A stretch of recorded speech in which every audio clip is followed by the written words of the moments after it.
Alright, everybody. Thank you for joining us. This is episode Rebel Film Talk. We're here with Plus Pierre. Hey. Hey, man. He's a very accomplished person. He is a stand-up, our first stand-up here on Rebel Film Talk. Yeah. And he also does many other things as such viral videos. Viral videos. I do improvised comedy as well. Sketch when I get the chance. And and comedic acting. Very comedic.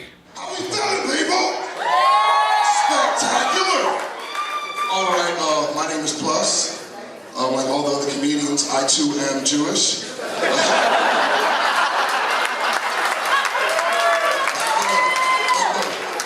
I just want to fit in, that's all. I just want to fit in. Oh, yeah, you can look into that one. Yeah, look at you. Alright, so recently I saw that you were in New York.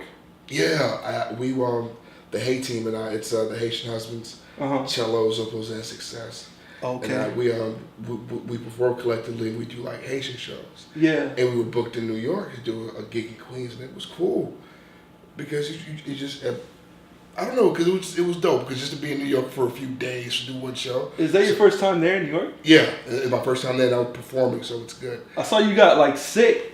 You got sick on your way back. You got a cold. I got sick when I got back only because I like it was cold and I like being outside because I don't know when I'm going to get it again. Oh, yeah. Because it's still raining in Miami. Oh no, it's terrible. So man. I was outside the entire time. So like when I got back, like after a day or so, I'd be there.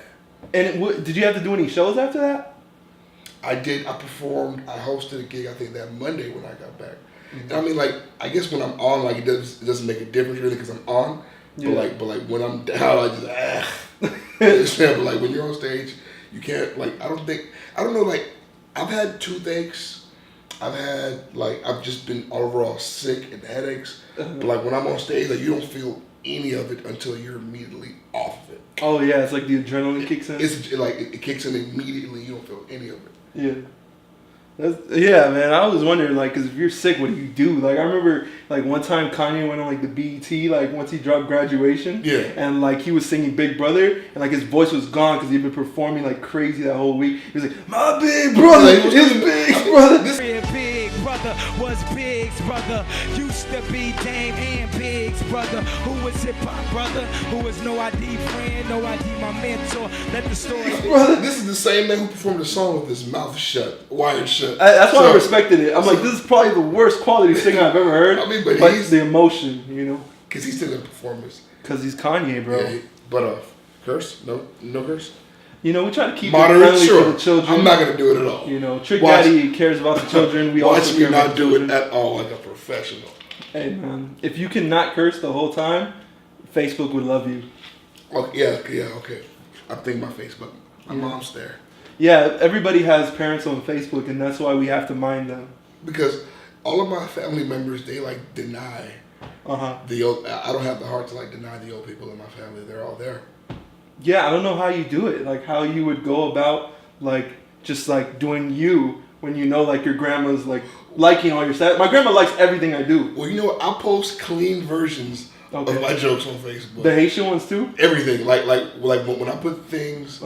On Twitter and like, cause I'm really nasty on Twitter. I don't know, it just feels right. On Twitter, the environment is nasty. No, you have to. You have to be nasty on Twitter. Yeah.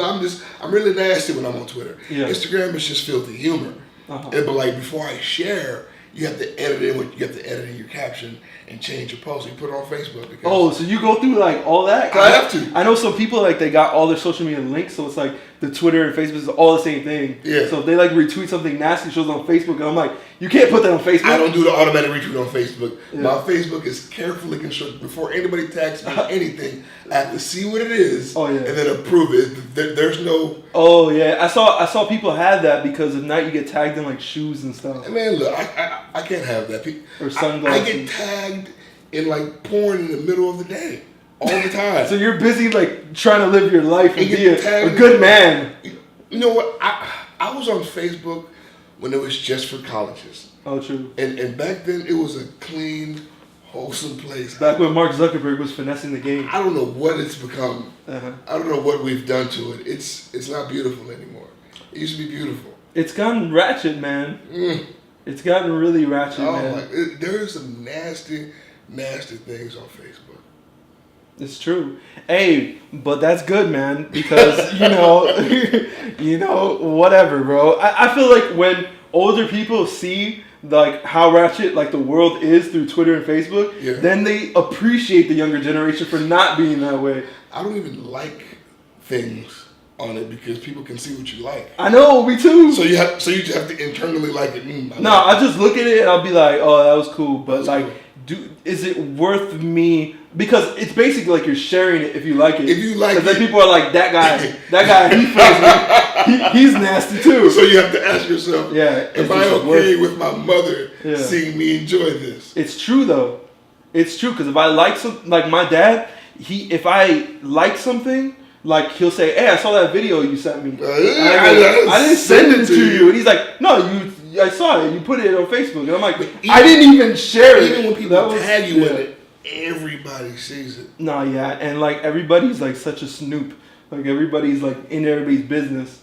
I just use that like I just know. Like I know, so it's like it's there. You know? It's made for like stalking. Yeah. And like it's so cool because it was actually invented. Like Mark Zuckerberg invented it to like stalk his girlfriend. I think. See, like I know this is. I think that's everybody does. I think everybody does their fair share of stalking. Yeah. I do a lot of stalking. It's something I just get. You ever just go on a trail of people that you end up stalking somebody you don't know, just looking through their stuff? I do that on YouTube with videos, with like gangster videos. Like I just start ending up like on one gangster to another, and now I know the whole squad of like 300 of gangsters. Yeah, do you know about what was his name? He got locked up.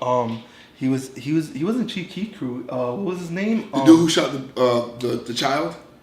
Yeah, I think so. No. But he got caught, and like on IG, he had a picture of him with a rocket launcher. What was his name? Oh man, he had the best name too. It was like a name with another name because that's how they do it in Chi-Raq. It's like 3 names. Listen, those people, I hate the N-words in Chicago so bad, bro. I hate them so bad because every time somebody dies, they say, well, they're killing each other and it's their fault. They're doing this. Like they give the dudes in Chi-Raq give white people reasons to say, they're so angry. Oh, like it's them systematically telling us to kill each other. Because look, again they win. It's not that. It's just that. It's just like when black guys are killing each other, it gives white people a rebuttal. You understand? I don't want to give them a rebuttal. I want to say, hey, cops killing black guys is awful, but they're killing each other in Chicago. Like they wouldn't have that if they wasn't killing each other. It's just like, oh man, we almost made it. We almost had. It was like we almost made it. Almost. I was about to get me a free sub. Every other weekend, it's a headline of a fulfilling dudes getting shot this weekend. Like, bruh, what are you guys doing? Yeah. What kind of beef, dog? It's just beef, man. It's beef, man. Because over there, it's like it's so concentrated that it's like it's beef. It's just beef, man. Let me tell you something. I went to Chicago. Chicago was a beautiful time. I didn't go. I didn't see any of that. I was in the theaters. Barack Obama's from Chi-Raq. Like, I don't know how this happened. I don't know what's going on over there. You would think everything would be much better. Shout out to Spike Lee. He just made a movie called Chi-Raq. I want to go see it. I'm curious. I'm curious. I heard Chance the Rapper said that it's like a terrible portrayal of everybody Chicago. hates it. That's why. But then the critics love it. Like apparently, like Rupert and Oopert, like they gave it 4 out of 4 stars. I don't know how I feel about that yet. I don't feel like they've ever been to Chicago, like Chi-Raq though. So they probably think like, ooh, how scary Nick Cannon is. Oh man, because they don't know. You know what I'm saying? So it's just I'm still trying to think of this guy's name, man. We might have to take a break because I need to get his name, bro. Okay, he's he wears the green. Oh man, hold on. I'm gonna look it up and then we'll just edit it out so it looked like I knew exactly what I was talking about the whole time. He had a rocket launcher in an Instagram pic when he got. I know you know what I'm talking about. I don't know his name. Yeah, man. Okay, it was.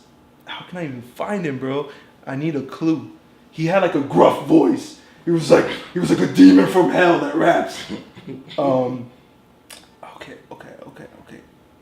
Okay. He wore the green jersey. Let me see. it's not Rich Homie Quan. No, it's okay. I'm just with Chi-Raq. We'll figure it out. No, it's not these guys. Rondo number 9. Rondo number 9. Rondo number 9, bro. Rondo number 9. Rondo number 9. Hey, man. The way. Rondo number 9. Is that Rondo's number? Yeah. Oh. Like, he just really like Rondo. Oh, that's good. Look, he has a song called Rondo number 9, too. Clearly. Yeah. And he's like... Because he needs to explain himself. When this cuts take off like Rondo. Take off. I go down in these streets, got down like Rondo. I feel like people who shoot videos of Chi-Raq make nothing. Like, they get paid in weed. Like, I'm pretty sure. Have you ever seen the How to Make a Chi-Raq video? Yeah, that was funny. Oh, my God. No, that Bravo, young man. No, actually, I can't shoot videos anymore ever since that because I'm just like, okay, no, man. Like, come on. Hey. He had the gruffest voice. Free Rondo. No. I mean, no, yeah, you No. probably shouldn't, but I mean, No. there's other people that should probably be freed before him, but I mean, that doesn't take away from the fact that, you know, we don't need this right now. Well, don't free him at all. Oh man, speaking of rappers, you're famous for playing a rapper himself. you know? I am. Yeah. So that rapper specific is Rick Ross, and now we're playing the video over it. This is editing. Eating donuts till a nigga face is sticky, How much? Yeah, so we're playing Rick Ross. So your character's name was Officer Ricky. Right. So how was it being Officer Ricky? It was fun because it was I got to be like a character. Yeah. And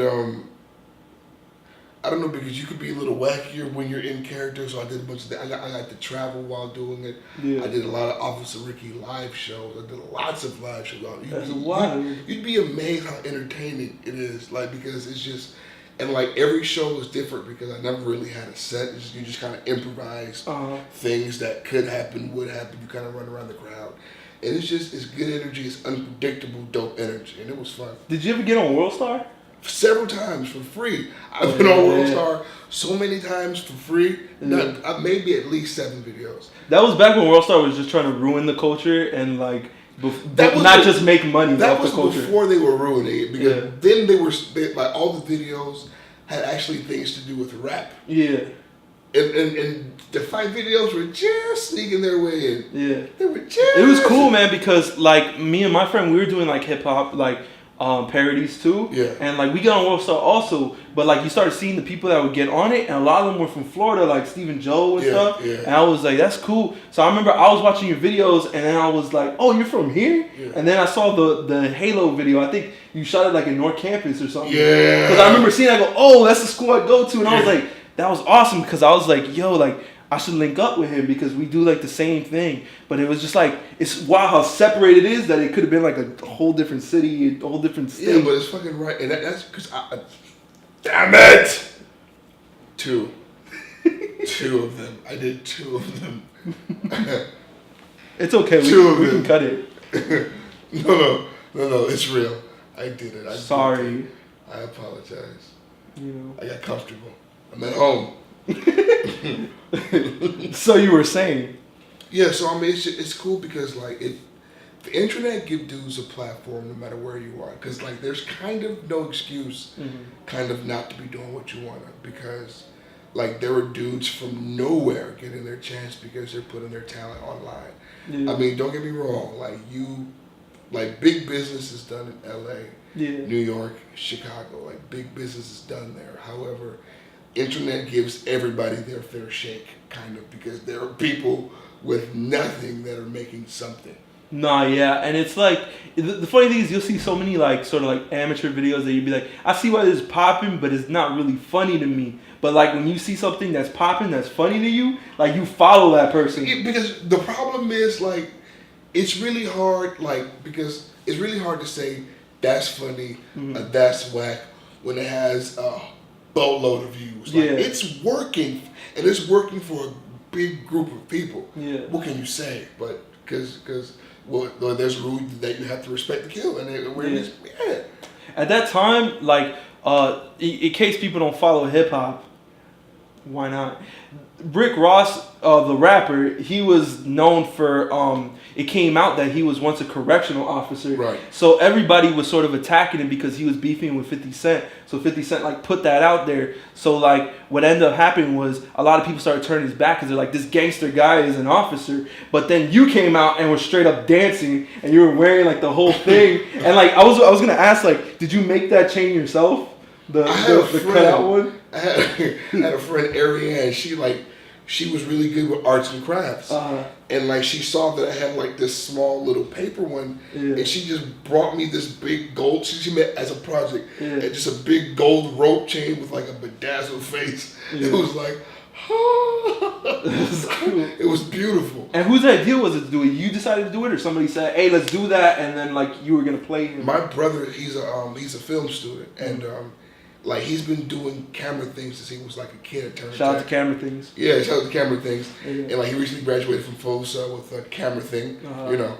And so like he had this camera, and I had this beard. You know, some people would say you look like Rick Ross because I'm in Miami, and I had a friend who worked security.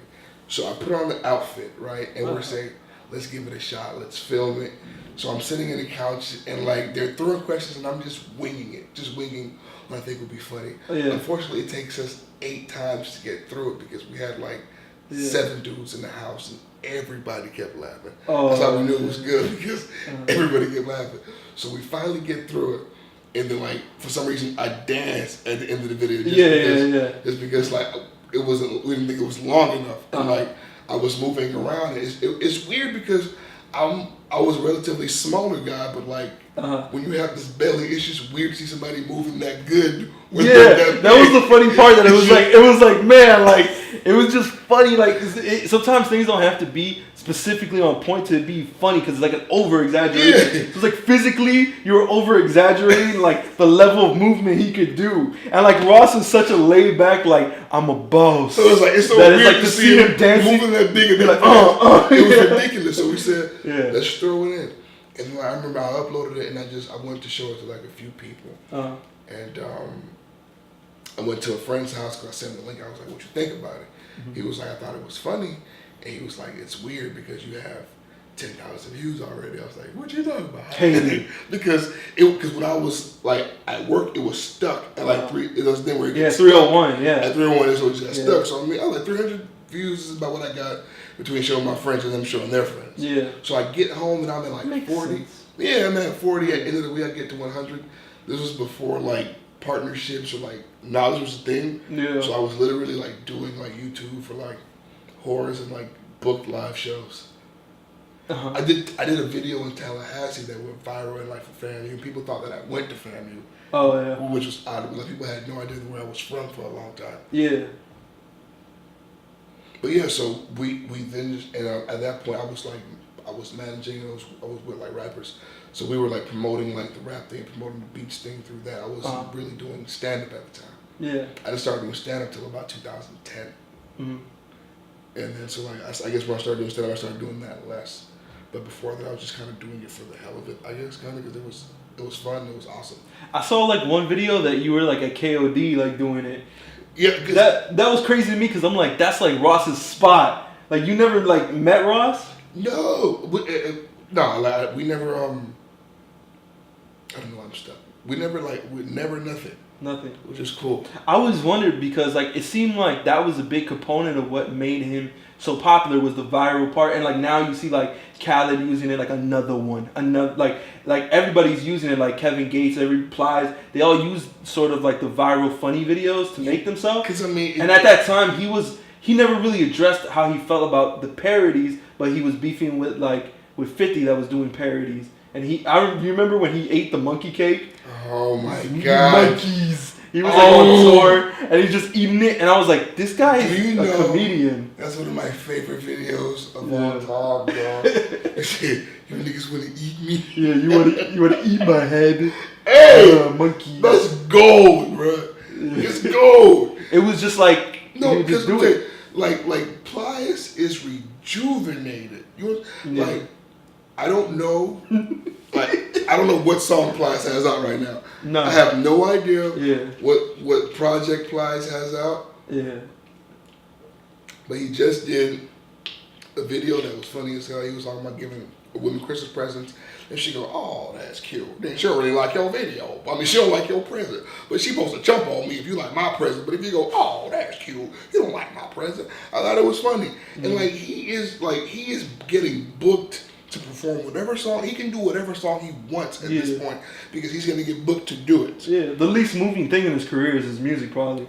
Like, well, because the thing is, they're gonna book him to rap, but not because they want to hear his songs. Yeah, for the because he's there. Yeah, but I think that's what it is now. Anyways, people just want to like take a picture of you or a Snapchat of you like performing. They don't really care about the song. I don't like concerts for that reason. I'm like, I could hear it better in a song in my car, and I don't have to like be out there and spend money so much. Some dudes are great performers, and I want to see. Yeah. Like, you ever see Waka Flocka live?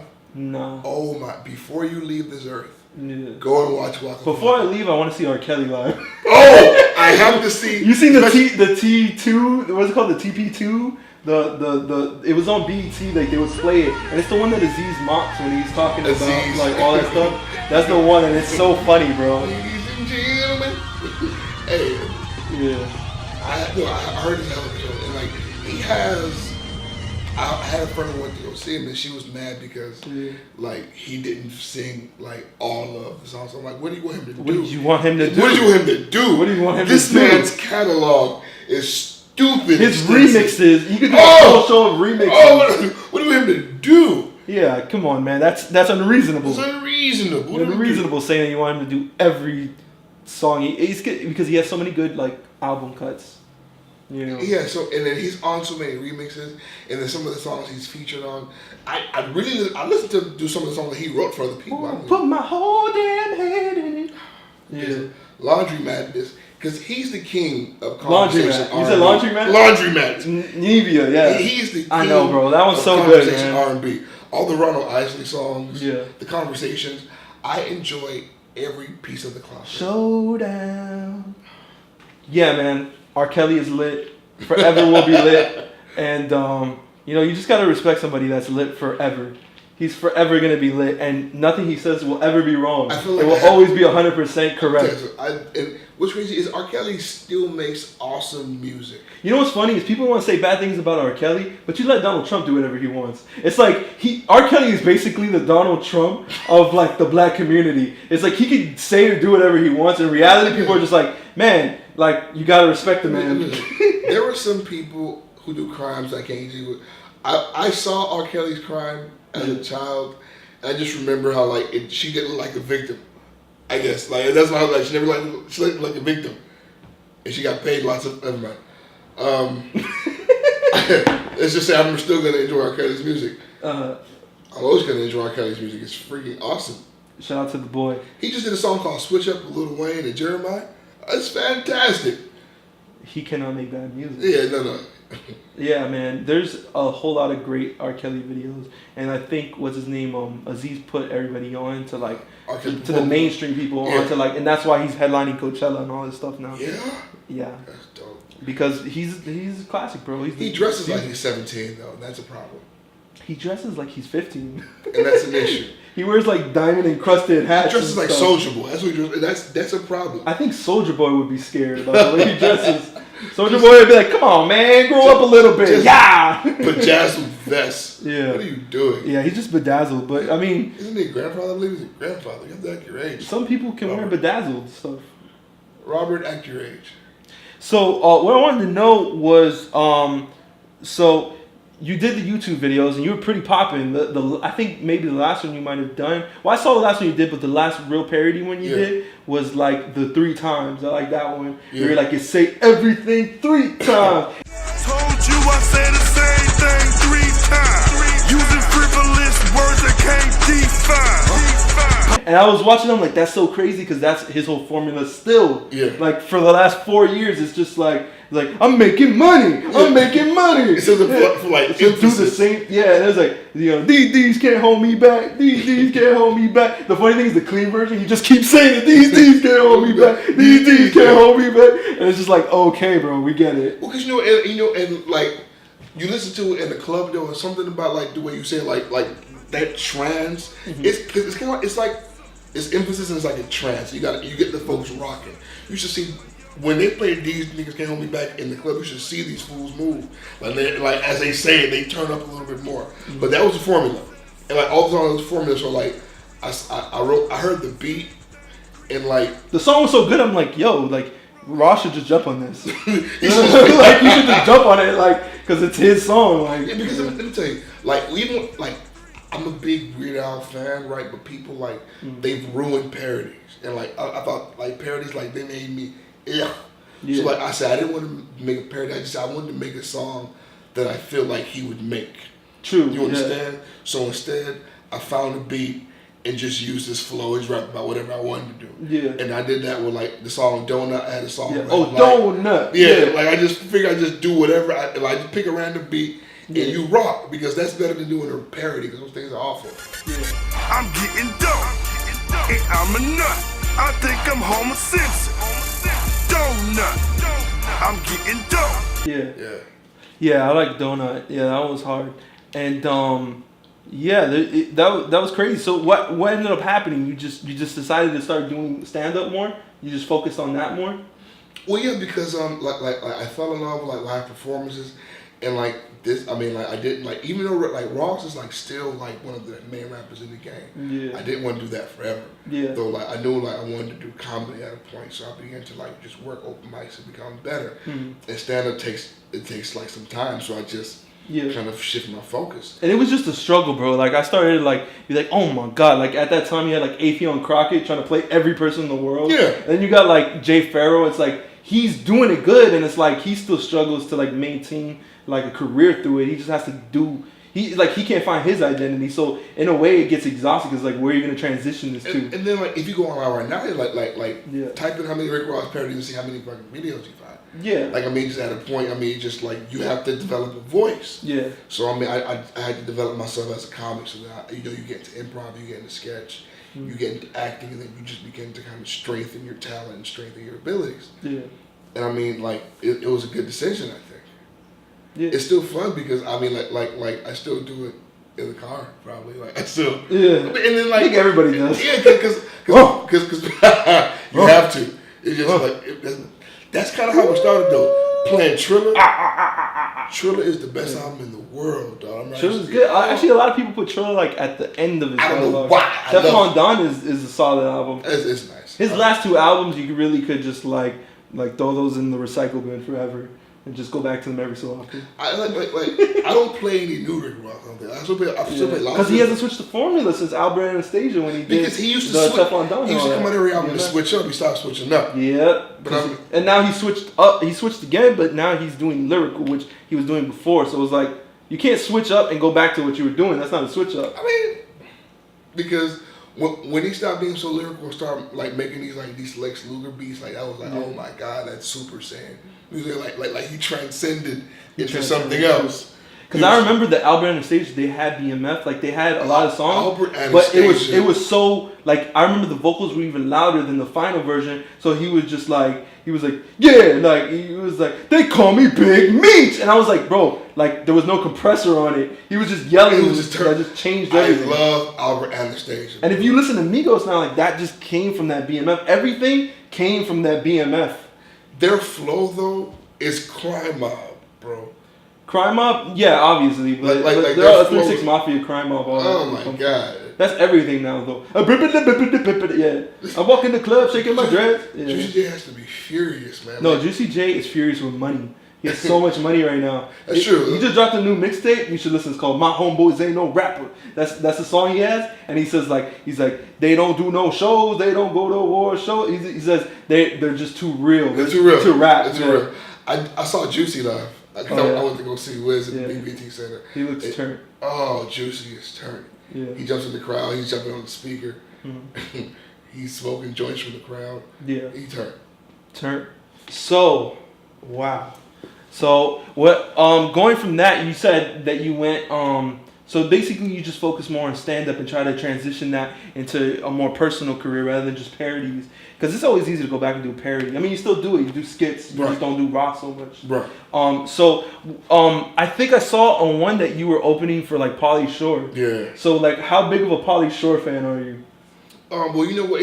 I knew him from like movies as a kid. Yeah. I wasn't a huge because by the time I was, I guess, conscious, he wasn't like on MTV anymore. So I knew him from like movies. Yeah, I just remember him as like dude. Hey, buddy. Like, Hey, buddy. But I liked him though. Yeah, so I remember him as being a cool guy. Yeah. So it was still an opportunity. Like the Improv called me, asked me if I wanted to do it. I said yeah, and I did it on the same day I did the Haitian show. I did a twofer that day. A twofer? Yeah. Nice. And it was cool because he was dope. He was really, really cool. He didn't like ask for much. He just wanted me to turn up before I brought him out, which was really, really fun. Turn up, bro. Turn up, bro. Yeah. He was like, do you have fun? It was cool. Yeah, I really wanted to go to that one, and it was just whatever. But like, yeah, I kind of like Pauly Shore. I don't know if I like his stand up, but I'm cool with him as a person. See, I heard him on a podcast, and I didn't know he has such a deep background in stand up. His mother owns like one of the biggest clubs in the country. He used to see like Richard Pryor and all these people because like perform. Matter of fact, I'm reading Paul Mooney's book, and he speaks about how like he was there around the time that she was building that room, and like they helped give birth to that room. Yeah, him and Richard Pryor and his mom. So it's just like because she won the comedy club in the divorce settlement. Yeah. Because apparently his dad is loaded. Yeah, and he was just a kid and he was just chilling, like watching them perform. Yeah, so he's a do well. He's a comedy child. Yeah. But like that's the thing, like with being a comedian, when you can do a show, you can do a movie, you can do like a really good sitcom, and just perform for the rest of your. I saw Joey Gladstone from Full House perform at the Improv, and like he did like our set packed house because everybody wants to go see Joey. Yeah. Like it's just like I want to go see what the hell Joey's like. I'm curious. I'd go. It's true. That's why I think now like it's not really about the the intellectual property, like the movie you're in. It's just more about your brand in general. So it's not really if you make. Like, you don't have to drop a whole mixtape full of songs. You just need one that people want to see and want to hear. And look at Fetty Wap. Like, I mean, he's made a lot of hits since then. But if he just made, like, Trap Queen, he would have been straight the whole year. He'd still be performing that. You know? Like at this, because you know what's crazy? For the rest of his entire life. Like, I haven't grown tired of any of Fetty Wap's music. Mm-hmm. Like, I may not play it, but if I hear it, I'm just going to sing it because it's so infectious. That bastard, he's so good. Man, imagine if he had two eyes. Oh, well, but maybe it's the struggle that made it. You know what? But it was about time because, like, I look at people like Stevie. About time that a one-eyed person blew? Oh, that somebody with a vision impairment came out and did something. We haven't had it in a while. Yeah, it sounds like a Facebook post. Like, they're just going to put, like, a picture of Fetty Wap and it'd be like, only one eye but had the best vision or something. Like, had a vision. It was about time somebody got on. Yeah. It's just, I'm in. Slick Rick. Shout out to Slick Rick, man. He was just here for Basil. And he was performing. The thing is, Miami sucks, man. They literally don't promote things. Like, you have to go search. You have to open up like he was at Bardo. Was he iced out? I didn't see him. It was on like a Saturday. Same day like A$AP Rocky was performing. I know he like was so DMX was performing. Here. And in Wynwood. DMX had no commission to his Beats show. The Mana building, they had A$AP Rocky, and then I think Slick Rick was at the Bardo. DMX and Slick Rick performed at the Basil. Different places in like a mile away from each other. Bro, like it was lit. And like, but I think they were free. Well, his was. But it's like, you know, he spoke at Miami-Dade one day and some guy was just like met the legend. I'm like, what? At Wolfson campus. And I was like, why don't we know more about these things? How? Then again, you know what? Like, I remember, like, when I was in high school, like Magic Johnson came to speak to us, and like, shout out to Magic Johnson. And then like he took off, and then like it wasn't reported until like a week and a half later. People were like, what the hell? Why didn't I know? It was just that just happens. That's odd. It just happens, bro. Because Miami sucks at like marketing things, like promoting it, and they'll promote it like the day of, like get over there 7 p.m. That's like the Dave Chappelle show. It was 24-hour tickets. But Chappelle does it on purpose.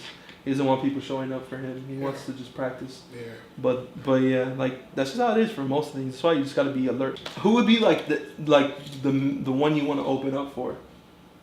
Like right now, that if they gave it to you, you'd be like, oh man, like I'm quitting my job. Like I gotta go. the only opening that would make me quit everything is probably you. That's crazy. You can't stop everything for an opener because it's not you. You understand? Like opening for anybody doesn't mean that you're on. It's just that they give you. So but you just know you want to do. Like you have to have it in your lifetime. Like I want to go there. I want to be there. I probably want to be on a show. Yeah. With Chi-Raq. Uh-huh. I think his point of view is dope.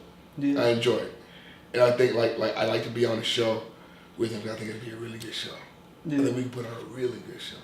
That's good. I think. I mean, a lot of comedians now they do like the tours together with a whole bunch of comedians and stuff. Because you get to share audiences, kind of. You can do when like you pull like 4 guys together, 5 guys together, you guys all do a show. Yeah. Like everybody's fans because you didn't know that you could like that guy. You guys share fans. Yeah. And it's good.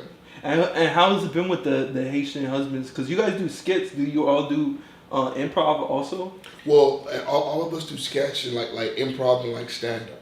Mm-hmm. So like we do the videos and then kind of just try our best to just promote and do good content, good relatable content, and then we get booked for shows and then we go out there, we do stand up, some sketch, and it's always just a really good full experience. Yeah. You know, because like oftentimes you get dudes who are great at stand up, we get videos, or vice versa.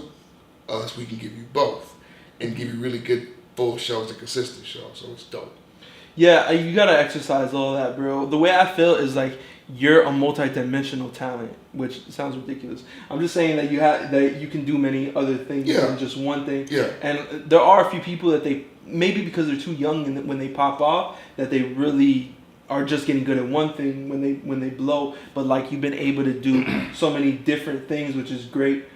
Because I see like certain people like Stephen Joe and Spoken Reasons that I feel like they thought their time had come and they took that leap to go move to New York, Cali, something. Yeah. And then they had to come back because it's like that was an opportunity, but it wasn't like the end all be all. Like it was gonna create a career for them. Well, I mean, it's just about I guess having vision, man, and just because you have to know what's gonna work long term, I guess. And I mean, and it's also about timing because you like.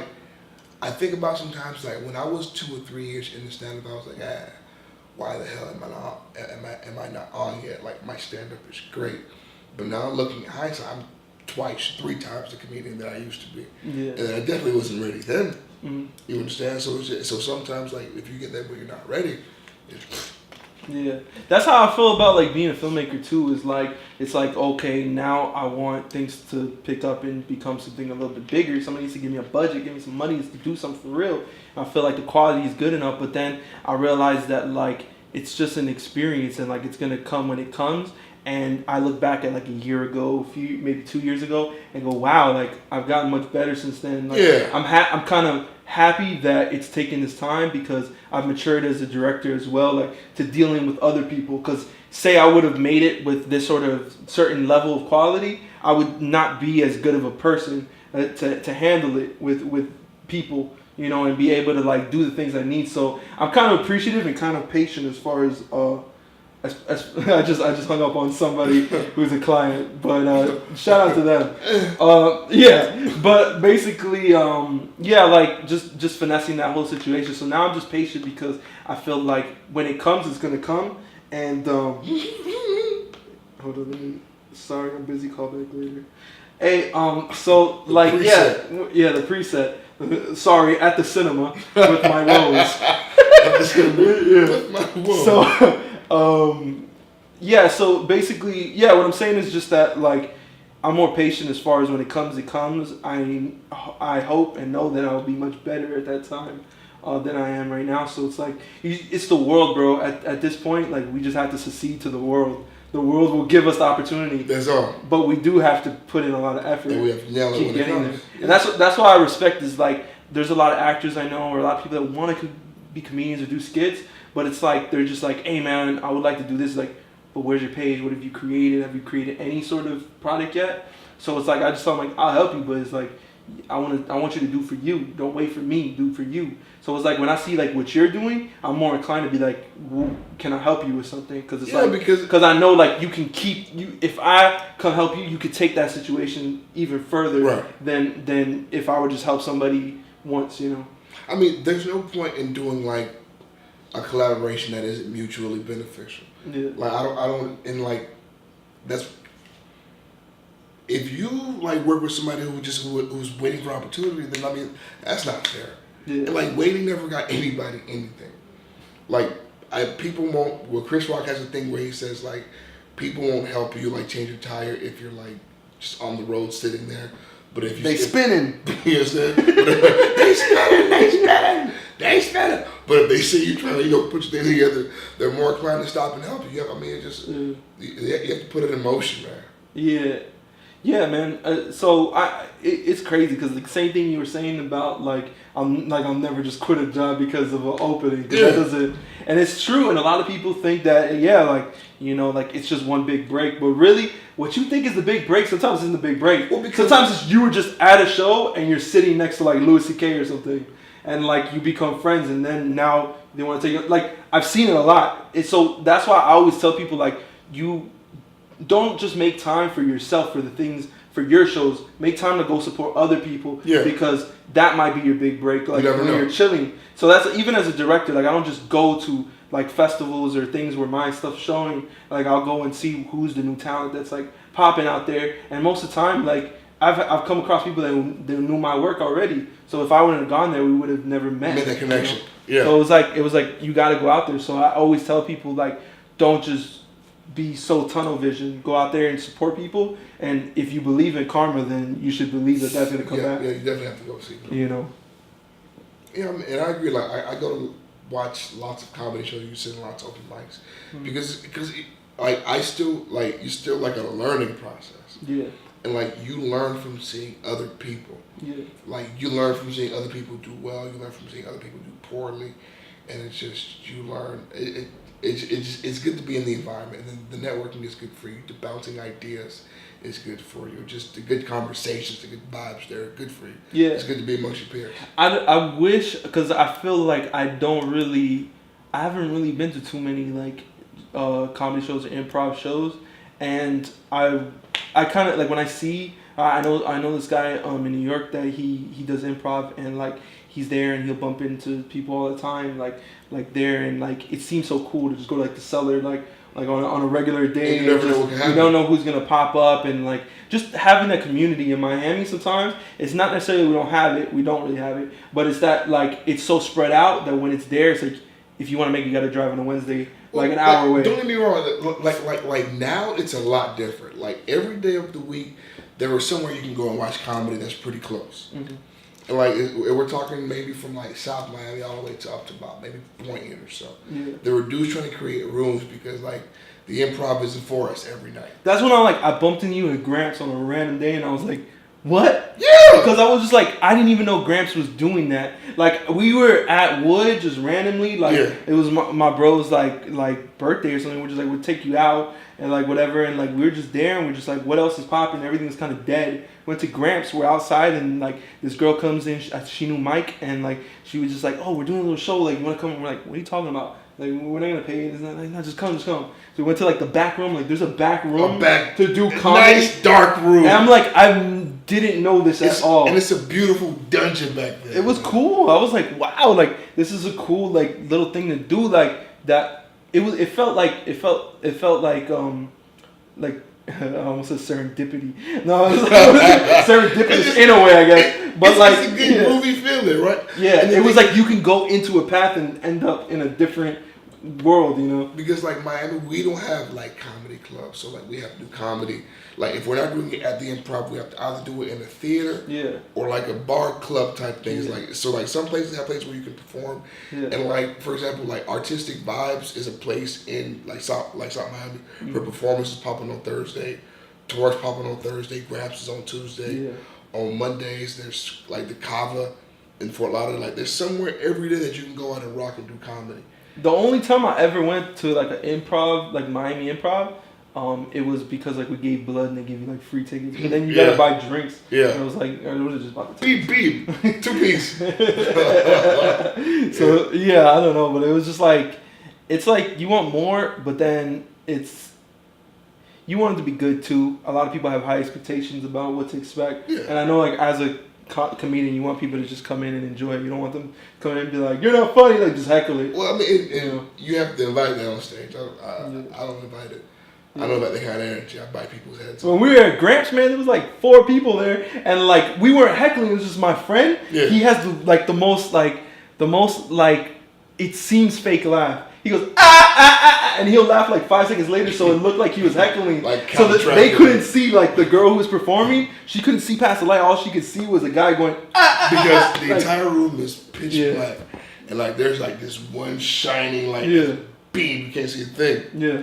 So I already knew, but I was like, no, we're not heckling. And I was just sitting there like this, and he's like, oh, look at this guy with like his legs like out, and I'm like, I'm chilling, bro. Like I cannot be here. I'm here just to let you do what you do, you know. Yeah. So was your name always Plus? Cause I feel like you were going by something like A Plus or something else. Yeah. Before. It was A plus. Yeah. But I find A plus horrible.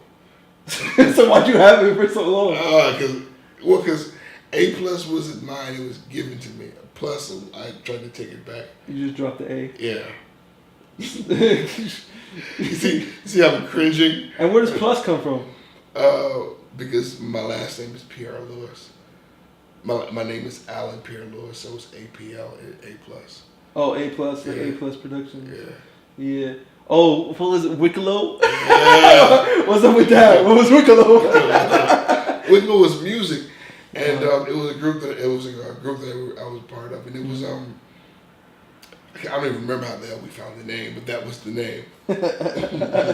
Y'all repped it, man. Yeah, it went hard. You guys repped it. You were about to make a whole squad. You were in the studio rapping as Rick Ross, like, this is my career now. What's crazy is like I have time hop, so like it tells you. So like every day I have to see what I was doing 6 years ago online. So I look at all those tweets like, ugh. I got the Facebook like here's your memories, and like I kind of like it though. Like at first I was like, I don't need to see this every day, but I like it because I can go back and delete things. So in a year I will be perfect. Let me show you. In a year I will be the perfect specimen. I wish I could show you what mine was today. They're funny though. They really show you like, wow, I used to put a lot of Z's in things. Oh my god. What is this? Oh, it's you with 50 Cent? That's what I was doing. Hey. I was doing this. What is it? You met 50 Cent? What year was this? Wait, as Ross? This was as me 6 years ago. Wow. He mad at me. You have to send this to me so I can put it in there. So what happened? What happened with that? He helped me get the partnership, but I ruined it because I didn't understand the rules of copyrighted music. Oh, okay. So he helped me like I was getting good money from him because he basically did it for me and was like helping me like get my business together. And so like every time I put out a video, like part of the reason why like it went viral off of my strength, but it was automatically on his website too. Oh, This Is 50. This Is 50. So like everything I ever did went. We got on there too. Me and my friend, we did a parody of Charles Hamilton and Corey Guns. Nice. And we were just like freestyling, invasion freestyle, and like we did that, and we would post it in a few forums like This Is 50. Post wherever you can. Yeah. There was a lot more forums. Now it's just Twitter really, but it's like it's social media more forums. Like that's how we would attack. And then we went to This Is 50 and we were like, you make an account and you put it. And like, we got on like soldierboy.com or something like that too. Which is cool. And then like YouTube would show you all the sites you went to. Soldierboytellem.com. So, that was a popular website. So, like, those were the top ones. Like This Is 50 was the top. And Media Takeout was awesome. Mm-hmm. You could have been on like Hip Hop Reaction. That was dope. So much that you can get on and just kind of go viral. So what happened with because of the copyright music? That was the issue. Yeah, so that's how I lost it. I didn't understand the rules. Okay, yeah, because that's how you need to have your own production, your own original production. Yeah. Or you can't monetize it. You have to like recreate it.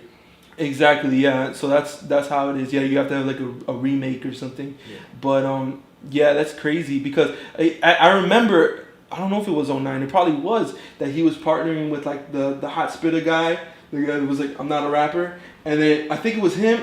A lot of people with this guy Parain 2 Forever, the white kid that was like, 50 Cent, you're a whore. You're just a media whore. You're a media whore. and like Stephen Joe and like he brought everybody into a building, like all the people that were sort of like calling him out on the viral to try to, I don't know, like engage them. Like, I don't care that you're making fun of me. I'm here from Canada to meet Fitty. Just kicking it old school, bitches. Right, we just kicking it, bitches, and you know what? Fall back, all right? Because I guess he saw how that helped Ross's career. Because like, going viral, I think, is good for anyone's career. Mm-hmm. And like, when you're popular, except for the white girls that say like racist things, it's not really good for them. I mean, but they still go viral.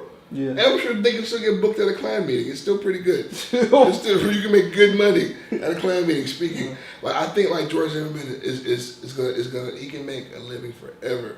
Yeah. Speaking at Klan meeting. No shout out to George Zimmerman. No shout out, but you're gonna be like because he's always in Texas. Yeah. I'm sure he's performing. Yeah, he's like signing autographs, shaking kids' hands. Yeah, he's like NRA like Person of the Month every year. He's there all year. Yeah, but I don't know what's up with that. That's like straight up like not cool. But whatever. We will still wear our hoodies. So I won't stop. Yeah, Rockefeller Records. We get down.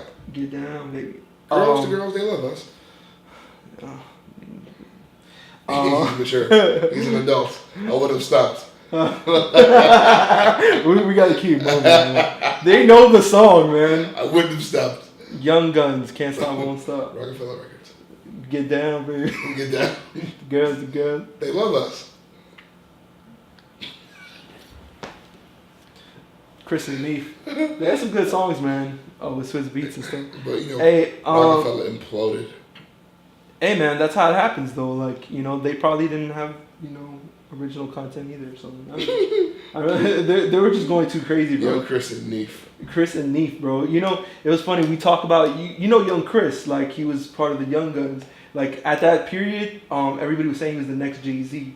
They thought he was gonna be because he was 16, and they said he's like the best rapper at 16. So I tell my friend, I'm like, that was good, you know, like he was getting the hype for being the best rapper at 16, but I guess he just wasn't the best rapper at 17. You remember how they were hailing J.R. Ryder? J.R. Ryder just got out of jail. I saw him spitting a stupid, crazy freestyle. It's like average J.R. Ryder. It's just now we're back on lyrics. Yeah, because like a year ago when he got locked up, we were kind of off lyrics. God, but then we have enough Versace type music. It was a dumb, crazy, stupid freestyle. Like normally, I don't flinch, but you know, like sometimes the bar really. Yeah, hopefully he can translate it into music. No, that's not how that works. No, he just needs to get Dipset together and go and like just spit freestyles. It's over, man. Like 30 minutes. Something about breaking up and people don't want to see you get back together. I'm trying to think about what. I saw Dipset at Grand Central like less than a year ago. How was it? It was cool, man. When you say Dipset, who'd you see? It was pretty much the actual Dipset. It was Cameron, Jewels, Jim, Freaky Zeke. And Freaky Zeke was there? Yeah, Freaky! Yeah, and it was Funkmaster Flex was DJing. Shit. Pretty good. Damn it. So my friends were opening, so we were like on stage and it was like right next to like Funk Flex, and then I was trying to get with Cam, bro. Cam's actually one of my favorite rappers. What they perform? They perform the hits. The thing is, a lot of their songs sound so fruity in the club. Like Mr. Postman. Like imagine like a bunch of like people, just Mr. Postman comes on and it's like, how was Hey Ma? Cool. Oh boy. But they performed a little of the Vamp Life, you know, a little bit of the Jim Jones Vampire Life. I had nothing to do with that. They performed a little bit, but it was mostly just the hits. They know what people were there. Baller must have went nuts. Baller must have been insane. Baller must have said. Were you a fan of Max B? Not at all. Damn. Not even a bit. That was the swag god, bro. Oh my god. I think I'm not a huge fan of New York rap. I don't know. Yeah. Like once the South found a voice, I was pretty much on that train. Okay. It takes a special New York guy to engage me. I don't really. He said, I feel like you're judging me. But it's not because of Cam's really guy. I can only talk. You know what? And Cam's one of the guys who get. I enjoy Cam. I enjoy most of the things. Cam just released a song with Burner and Wiz, and he smashed it. No, we don't need to respect the new stuff. We just need to respect the old stuff. But Cam's new stuff is still good too. It's true. I just like when he popped a Molly and straight up said like I get computers putin'. And people hated him at that time, but I was like, I like it like a lot. Yeah. Because it was just fresh and it was like... he used to have some dumb bars. That was like, because he was just like, I'm the real boss story, the loser's a Hoosier. Like, he was just saying things and then, like, you'd have to, like, be there. But you'd have to be there. It's just the repetition of the vowels were so good. It was beautiful, man. Beautiful and poetry. he was rocking pink, man. And so I think that's enough hip hop talk for people. Might have to trim a little bit of that for our casual film. So before we go, I'm gonna ask you the question I ask everybody, which I haven't even asked you yet. But hold on, let me make sure it's recording.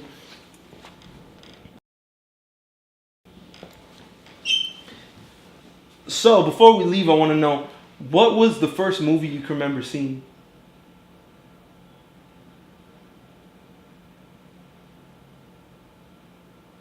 The first movie that I can remember seeing was Terminator, I think. The first one or the Judgment Day? I think Judgment Day, the second. Was he naked? No, that had to be the first one. Because it wasn't the one with the guy with the hand and the knife. It was the first Terminator. And I remember them like telling me that I was too young to see it, and they sent me away. And I watched the entire movie from the hallway. Mm-hmm. And then, yeah, Terminator. That's odd. And it was lit? Terminator was lit. What did you want to do after that? It didn't really move me. Like, the first movie that I remember... So you just watched it like, it's cool. First movie that I remember moving me was Coming to America. That was an experience. That's a good film. Oh my God. Personally, it's one of my... It's the... Mm-hmm. And did you already know of Eddie Murphy at the time? Well, I did. Let me tell you, because I watched Coming to America like a lot as a kid, and like I always like loved it. I loved all the characters, and like I knew that like Eddie played lots of characters. Yeah. And it fascinated me. And I remember one day my mom told me like, "Hey, you know he's the white guy too." I like that. Oh yeah. Oh wow. I know he's. I really like. I understood that he was playing multiple people, but then I was like. Yeah, he's playing the Jewish guy too. The day you learn that was he's wild. Playing the Jewish guy, like it changes your life. It changed my life. That was just like wild to me because I'm like, why would you want to play all the characters?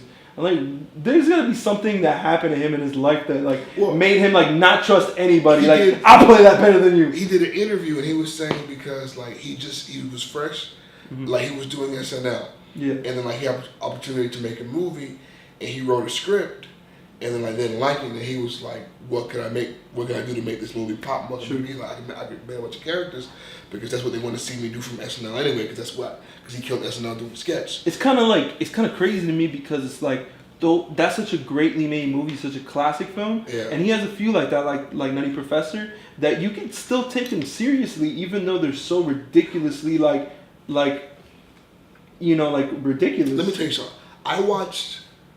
As a kid, one of my favorite movies was Mrs. Doubtfire, right? Yeah. I watched it as a kid. Yeah. I recently watched it, like, as a comedic actor. True. His performance was brilliant, dog, because he was Robin Williams and he was going crazy, but he was very much like wearing a divorced dad going through a breakup. And it was like, he nailed it. Yeah. He nailed it. And the only crazy thing about it is, like, you believe he's a woman, but you've seen women that don't even look that good, so you know that like it's still plausible. It's still plausible. Yeah. And he nailed the role. He nailed every character in it. Yeah. It was a brilliant performance, man. Yeah, he's great. And just on like a surface level, just a funny damn movie, dog. Yeah. Yeah, I mean he has so many of those under his belt, and that's what made him great. Yeah. And like there's a few people that can do that, like like Eddie Murphy, like Steve Martin, like there's a few of the comedians that really transition to making those type of like heartwarming films where you take them serious. The thing I realized like a few years ago that like a lot of people always like talking about like Jim Carrey's like I can't take him serious as an actor, but then when I went back I'm like, because it was my favorite movie that was The Turning Point. Liar? No. Oh. No, it was. I'm saying The Turning Point that I go like. You gonna? No. No, it was like not even, like not even. Don't you dare. No, because we're gonna get to that. But it was because Eternal Sunshine of the Spotless Mind. You seen it? No. You should watch it. It's a great movie. It's straight up drama. Yeah. But it's like he was good in it, and that was like after he'd come from like the number 23. That was just like people were like, why are you doing this?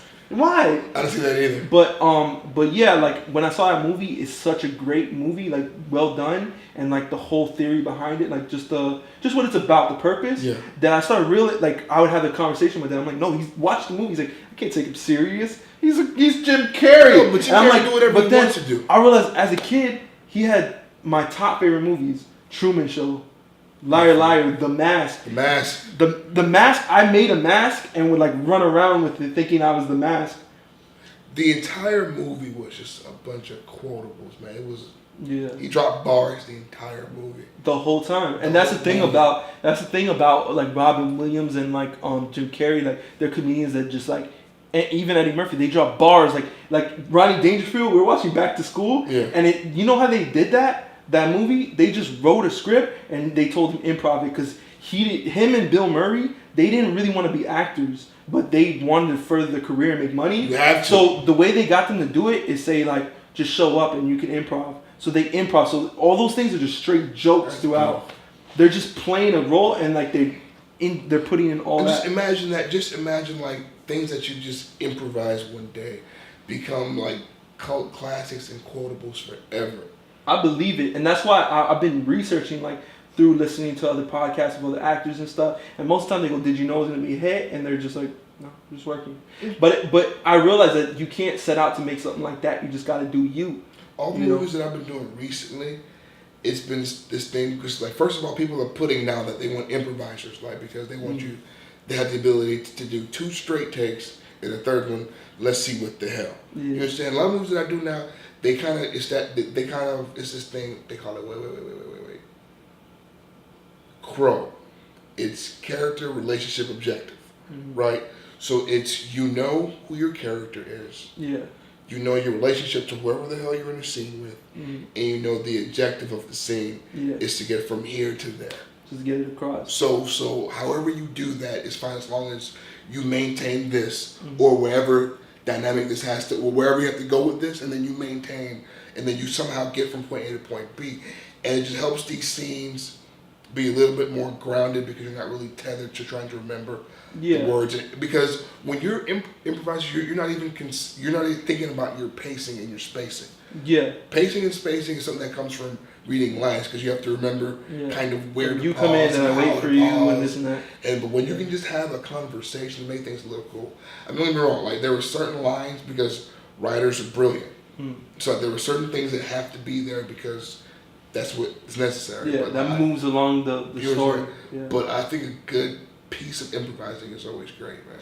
No, yeah, I like that a lot. You know, they said like Robin Williams did not want to do like Aladdin really because he didn't want to get into kids movies like that. He thought they were too like, you know, he wanted to do something real. So they said what happened was he would just go in and just improv all the lines and they would have to animate around it. And if you look at that movie's genius. Yeah. Like the way he went from one character to another and made it like that. And it's like, that's how I feel real genius is created through like just where it takes it.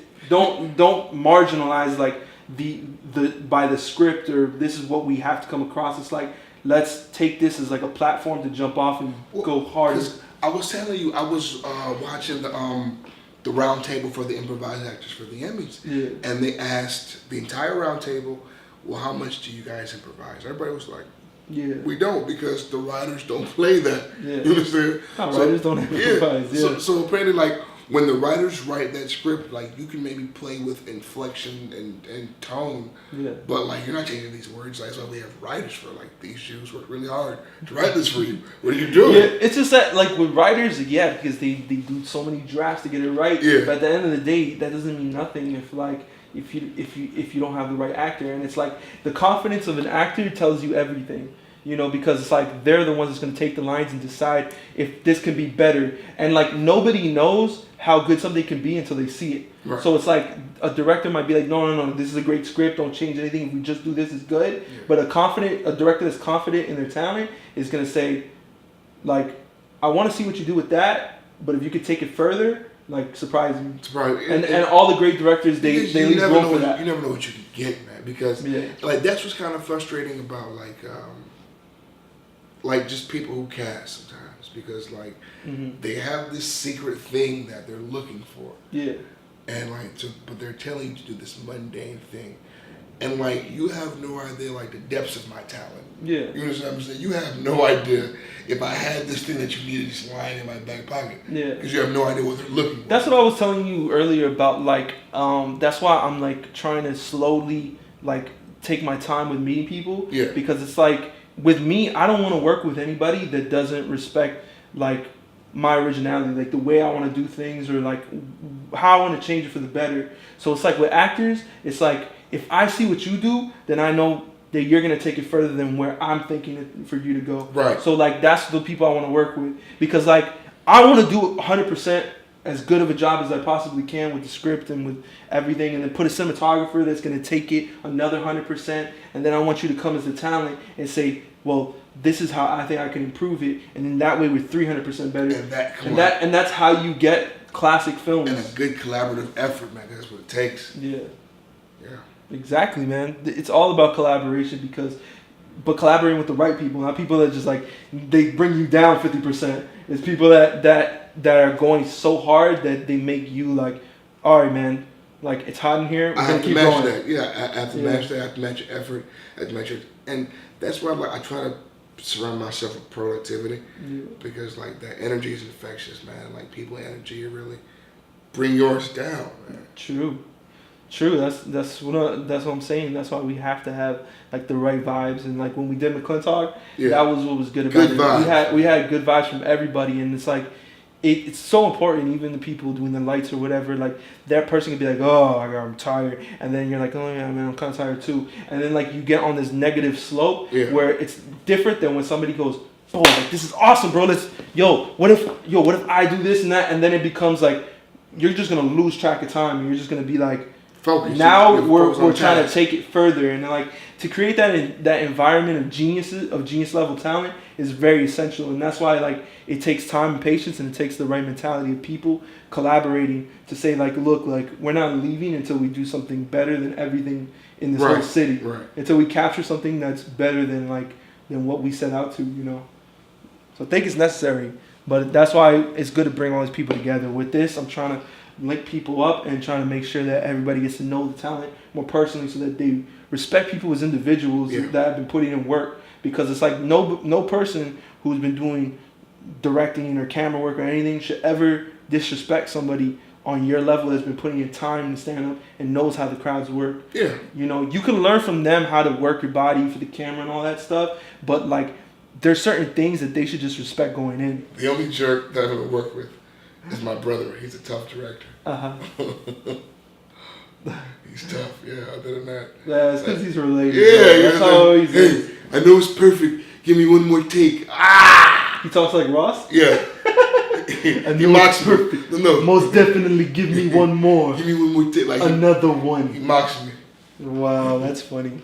Yeah, man. I mean, family sometimes is tough because they don't have boundaries. Like when you work with somebody new, they're gonna be like, hey, you know, that was excellent, man. Thank you so much. Like, you think maybe we could just do one more? I know you have to leave. But, like, family's going to be like, hey, man, you looking stupid right now. Better do it one more time. You trying to disgrace this whole family? It's a jerk. Hey, man. No, it's true. Let me check this. All right, we're good. All right, we're good. All right, so this was awesome, man, chilling with you. This was episode... We'll figure that out later, depending on where we're at. So it was great sitting down with you. Yeah, man. Thank you for having me. This was cool. Hey, man, genius level talent. We got to keep everybody like inspiring each other. Every time I see you put out another video, I ain't even gotta watch it to already know that like, damn, this dude's going in. I'm working. And you're not scared to start on other stuff. That's the thing. It's like, you know, like I like to see that from all the people. Like, not only is he putting out skits, but he's on set working on somebody else's thing. Yeah. Or same night you're doing another show. Yeah. You know, and it's just like all those communities you're involved in with the Haitian Husbands. So it's great to see like the momentum continue. People out there need to be scared. They need to be scared that they're falling behind, and they need to get it right now. I don't care if I put people off. I want them to do it. If they hate me because I go so hard, like, I don't care as long as they achieve something for themselves. Because it's, like at this point, like you have to to go where we want to go, right? You have to understand that you're going to a place where people are going to talk about you like a dog. So practice, man. Just people try to speak to me about oversaturating my comedy and my work, and I'm like, that's an excuse not to work hard enough. Exactly. I'm not trying to hear it. Like you might put out 3 pictures of you working. Yeah.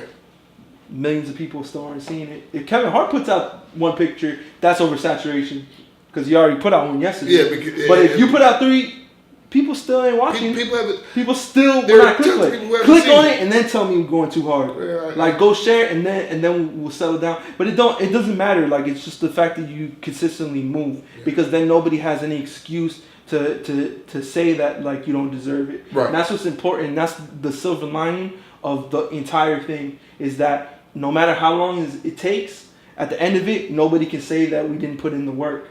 And that's important because like you have to give it your all, man. It's just half-assing wastes everybody's time.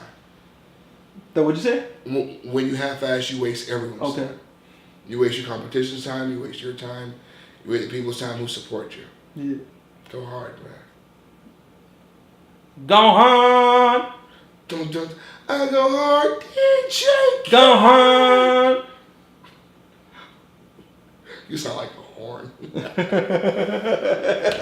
It's like a Vuva swell. Hey, so yeah, it was a great talk, man. I feel like we talked for another hour and a half. Yeah. But people can't watch for another hour and a half yet. Okay. So we're trying to build the fan base to where people will watch everybody's stuff and enjoy it. Come through, enjoy yourself. And we're gonna keep moving and get more people, and we're gonna bring it, and we're gonna keep doing more. I need sponsors. Where the sponsors at, man? Where the sponsors at? Hey, so like I need more people to join this to help themselves, so people get to know about you, and also to help this show, so we can keep getting bigger people. I had people telling me stuff like, "Oh, you should interview bigger people, this and that." I'm like, "All right, then link me." So it's like I don't like anybody giving me any sort of criticism unless it comes with some sort of advice on how they can help me with way to get it. Because I already deal with it. I mean, they might think I'm stupid and I don't know, but I already thought about all this before we started. So it's like, it's been prepared. I've been knowing all this stuff.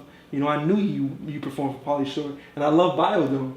So it's like, at the end of the day, like... Biodome. Bro, yeah, I was thinking that, like, yo, like it was funny because, like, Biodome, I used to watch it on the bootleg pay-per-view. Yeah. So I saw it, like, it's probably the movie I've seen the most.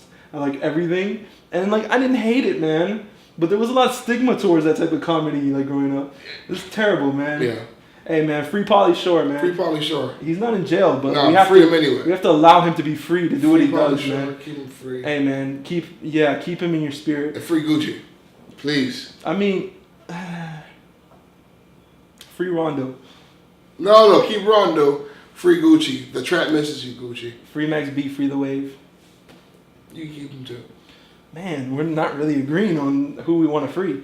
Wait, you asked me that because you're a Max B guy? Huh? You enjoy Max B? Man, he started the wave, man. We're going to talk hip-hop after this. Hey, man. Thank you guys so much. Thank you guys. Rebel Film Talk, episode. And, man, genius level talent right here. Go watch McClintock so you can see him. Go at him Go at him on social medias. You know, they're popping right now. At Plus hopefully for a little longer. Pluscomedy.com. You know, Haitian Husbands, if you speak Creole, you know, follow that. You know. So, holla at your boy. All right.